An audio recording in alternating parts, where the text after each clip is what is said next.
കൊണ്ട് ഈ സയ്യിദുൽ ഇസ്തിഗ്ഫാർ രാത്രിയിലാണ് ഒരാൾ പറയുന്നതെങ്കിൽ പ്രഭാതമാകുന്നതിന്റെ മുമ്പേ അവൻ മരണപ്പെട്ടു പോയെങ്കിൽ ഫഹുവ മിൻ അഹ്ലിൽ ജന്ന, അവനും സ്വർഗ്ഗക്കാരനാണ്.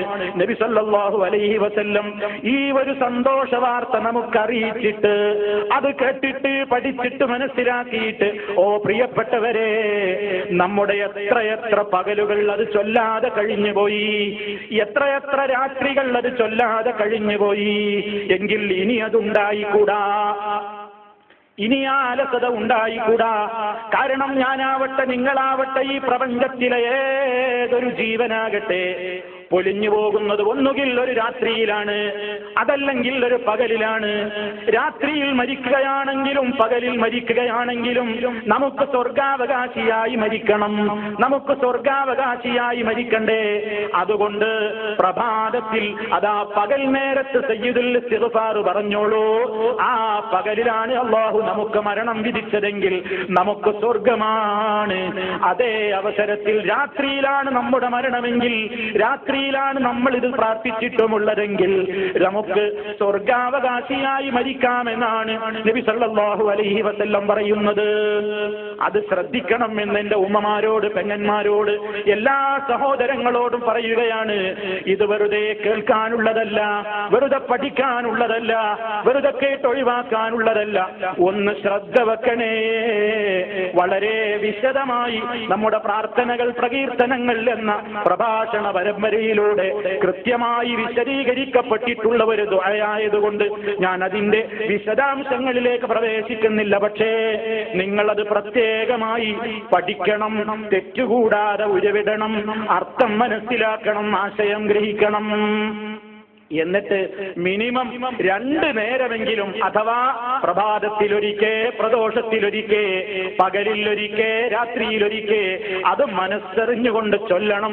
കാരണം നമുക്ക് അല്ലാഹു ഏത് ഘട്ടത്തിൽ മരണം വിധിച്ചാലും മിൻ അഹ്ലിൽ ജന്ന, സ്വർഗാവകാശിയായി കൊണ്ട് മരിക്കാൻ അല്ലാഹു നമുക്ക് തൗഫീഖ് ചെയ്യുമാറാകട്ടെ.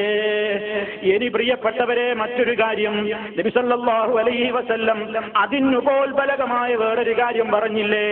നമ്മളതും പലപ്പോഴും ശ്രദ്ധിക്കാതെ പോകുന്നുവോ, അതിൽ അശ്രദ്ധരായി മാറുന്നുവോ?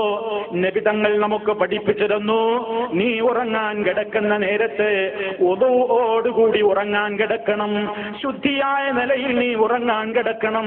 എന്നിട്ടൊട്ടേറെ പ്രാർത്ഥനകൾ അവിടുന്ന് പഠിപ്പിച്ചു തന്നില്ലേ? ആ കൂട്ടത്തിൽ അവസാനം നിന്റെ വാക്കെന്തായിരിക്കണമെന്ന് അവിടുന്ന് പഠിപ്പിച്ചു തന്നിട്ടുണ്ടല്ലോ. അല്ലാഹുമ്മ അസ്ലംതു നഫ്സീ ഇലൈക എന്ന് തുടങ്ങുന്ന പ്രാർത്ഥന. അതിങ്ങനെ പറഞ്ഞിട്ട് ആമൻതു ബികിതാബികല്ലദീ അൻസൽത വബിനബിയികല്ലദീ അർസൽത, അല്ലാഹുവേ, നീ ഞങ്ങളിലേക്ക് അവതരിപ്പിച്ചു തന്നിട്ടുള്ള നിന്റെ കിതാബിൽ ഞാനിതാ വിശ്വസിച്ചിരിക്കുന്നു. വബിനബിയികല്ലദീ അർസൽത, നീ അയച്ചു തന്നിട്ടുള്ള നിന്റെ നബിയിലും ഞാൻ വിശ്വസിച്ചിരിക്കുന്നു എന്ന് അവസാനമായിട്ട് നമ്മൾ പറഞ്ഞ് ഉറങ്ങുന്നതിന്റെ മുമ്പേ അവസാനത്തെ വാക്കിതായി കൊണ്ടാണ് നിങ്ങളുടെ ദിവസത്തിന്റെ അവസാനത്തെ സംസാരം ഇതായി മാറട്ടെ എന്ന് നബി സല്ലല്ലാഹു അലൈഹി വസല്ലം പറഞ്ഞത് എന്തിനാണ്? ആ നിലക്ക് അങ്ങനെ തന്നെ ആയിക്കൊണ്ട് നമ്മൾ ഉറങ്ങാൻ കിടന്നു. പ്രഭാതമാകുന്നതിന്റെ മുമ്പേ, അതല്ലെങ്കിൽ ഉണരുന്നതിന്റെ മുമ്പേ അല്ലാഹു എങ്ങാനും നമ്മുടെ റൂഹങ്ങ് പിടിച്ചാലോ, ആ റൂഹങ്ങ് പിടിച്ചിട്ട് നമ്മുടെ മരണമങ്ങ് സ്ഥിരീകരിക്കപ്പെട്ട് കഴിഞ്ഞാൽ മുത്തഅലൽ ഫിത്രതി, ശുദ്ധമായ നിലക്കുള്ള മരണം നീ മരിച്ചുപോയി. അത് മുഅ്മിനായി കൊണ്ടുള്ള ഒരു മരണത്തിന്റെ ലക്ഷണമാണ്. ഈമാൻ കിട്ടി മരിച്ചതിന്റെ ഒരു ലക്ഷണമായി കൊണ്ട് നബി സല്ലല്ലാഹു അലൈഹി വസല്ലം പറയുന്നു. അപ്പൊ പ്രിയപ്പെട്ടവരെ, കേവലം ചില പ്രാർത്ഥനകൾ മാത്രമല്ല, അതിലൊക്കെ വലിയ സാരങ്ങളുണ്ട്, വലിയ ആശയങ്ങളുണ്ട്, വലിയ അധ്യാപനങ്ങൾ നമ്മുടെ ഹൃദയങ്ങളെ പിടിച്ചു കുലുക്കുന്ന നിലക്കുള്ള ആശയങ്ങളുടെ കേദാരമാണ് അത്തരത്തിലുള്ള ദുആകളും ദിക്റുകളുമൊക്കെ. അതൊക്കെ നമ്മുടെ മനസ്സിൽ ദൃഢമായ നിലക്ക് ഉണ്ടായിട്ട് അതനുസരിച്ച പ്രവർത്തനങ്ങളൊക്കെ ഉണ്ട് ഉണ്ടെങ്കിൽ ആ നിലക്ക് തന്നെ സന്തോഷത്തോടുകൂടി ഈ ലോകത്ത് നിന്ന് നമുക്ക് പിരിഞ്ഞു പോകാൻ കഴിയും. അല്ലാഹു തൗഫീഖ് നൽകുമാറാകട്ടെ. ഇനി പ്രിയപ്പെട്ടവരെ, നബി സല്ലല്ലാഹു അലൈഹി വസല്ലം പറയുന്നു, ചില പ്രധാനപ്പെട്ട ചില കാര്യങ്ങളൊക്കെ മരണനേരത്ത് സംഭവിക്കുന്നത് നല്ല അംഗത്തിന്റെ ലക്ഷണങ്ങളാണ്. നല്ല അംഗത്തിന്റെ ചില ലക്ഷണങ്ങളുണ്ട്. പക്ഷേ ഒരാളെ പറ്റിയും ഒന്നും നമുക്ക് ഉറപ്പിച്ചു പറയാവതല്ലെങ്കിലും നല്ല ചില മരണത്തിന്റെ, നല്ല അന്ത്യത്തിന്റെ ചില ലക്ഷണങ്ങളുണ്ടെന്ന് നബി സല്ലല്ലാഹു അലൈഹി വസല്ലം പറഞ്ഞിട്ടുണ്ട്. അതൊന്നെന്താണ്? ലാ ഇലാഹ ഇല്ലല്ലാഹ് ചൊല്ലിക്കൊണ്ട് മരിക്കാൻ കഴിയലാണ്. ലാ ഇലാഹ ഇല്ലല്ലാഹ് അവസാന കലിമയായിക്കൊണ്ട് മരണത്തിന്റെ മുമ്പ് അവൻ പറയുന്ന അവസാന വാചകം ലാ ഇലാഹ ഇല്ലല്ലാഹ് എന്നെങ്ങാനും ആയി തീരാൻ അവന് സാധിച്ചുവെങ്കിൽ, മൻ കാന ആഖിറു കലാമിഹി, ഒരാളുടെ സംസാരത്തിന്റെ ആഖിർ ആയെങ്കിൽ ലാ ഇലാഹ ഇല്ലല്ലാഹ്, ലാ ഇലാഹ ഇല്ലല്ലാഹ് ആയെങ്കിൽ ദഖലൽ ജന്ന, അവൻ സ്വർഗ്ഗത്തിൽ പ്രവേശിച്ചിരിക്കുന്നു. അതൊരു മനുഷ്യൻ അങ്ങനെ ചൊല്ലുന്നത് അതവന്റെ സ്വർഗപ്രവേശനത്തിന് കാരണമാണെന്ന് നമുക്ക് ആശ്വസിക്കാം, ഉറപ്പിക്കാവതല്ല. അള്ളയാണ് തീരുമാനിക്കേണ്ടത്. നബി സല്ലല്ലാഹു അലൈഹി വസല്ലം തന്നെ പറയുന്നു, ചില റിപ്പോർട്ടുകളിൽ നമുക്ക് കാണാം, മൻ കാന ആഖിറു കലാമിഹി ലാ ഇലാഹ ഇല്ലല്ലാഹ് ദഖലൽ ജന്നത യൗമൻ മിനദ് ദഹരി വ ഇന്ന അസാബഹു ഖബല ദാലിക മാ അസാബഹു. ഒരാളുടെ അവസാനത്തെ വാചകം ഇൻദൽ മൗതി, മരണത്തിന്റെ നേരത്തെ ലാ ഇലാഹ ഇല്ലല്ലാഹ് ആണെങ്കിൽ അവൻ സ്വർഗ്ഗത്തിൽ പ്രവേശിക്കുന്നതാണ്. യൗമൻ മിനദ് ദഹരി, ഏതെങ്കിലും ഒരു കാലത്തെങ്കിലും അവൻ സ്വർഗ്ഗത്തിൽ പ്രവേശിക്കുന്നതാണ്. വ ഇന്ന അസാബഹു ഖബല ദാലിക മാ അസാബഹു, സ്വർഗ്ഗത്തിൽ പ്രവേശിപ്പിക്കപ്പെടുന്നതിന്റെ മുമ്പ് അവന് ബാധിക്കുന്ന ശിക്ഷകളൊക്കെ ബാധിച്ചു എന്നാലും ഒരു കാലത്ത് അവസാന സമയത്തെങ്കിലും അവൻ സ്വർഗ്ഗത്തിൽ പ്രവേശിപ്പിക്കപ്പെടുന്നതാണ് എന്ന ഒരു റിപ്പോർട്ടും നമുക്ക് കാണാൻ സാധിക്കുന്നു. അപ്പൊ പ്രിയപ്പെട്ടവരെ, അതാ സമയത്ത് ഓർമ്മപ്പെടുത്താൻ ചുറ്റും കൂടി നിൽക്കുന്നവരോട് കൽപ്പനയുമുണ്ട്. ഒരാൾ മരണം ഹാജരാകുന്നു എന്ന് അടയാളങ്ങളിലൂടെ, ചില ലക്ഷണങ്ങളിലൂടെയൊക്കെ വ്യക്തമായി കഴിഞ്ഞാൽ ആ മനുഷ്യൻ കേൾക്കുന്ന ഉച്ചത്തിൽ അയാളോട് പറയേണ്ടതുണ്ട്, അയാൾക്ക് ചൊല്ലിക്കൊടുക്കേണ്ടതുണ്ട്. നബി തങ്ങൾ പറഞ്ഞല്ലോ, ലഖിനൂ മൗതാക്കും ലാ ഇലാഹ ഇല്ലല്ലാഹ്, നിങ്ങളിൽ മരണം ആസന്നമായവരോട്, മരണം ആസന്നമായവർക്ക് നിങ്ങൾ ചൊല്ലിക്കൊടുക്കണേ ലാ ഇലാഹ ഇല്ലല്ലാഹ്. അദ്ദേഹം അത് പറഞ്ഞെങ്കിൽ പിന്നീട് പറയേണ്ടതില്ല, പിന്നെയും പിന്നെയും പറയേണ്ടതില്ല.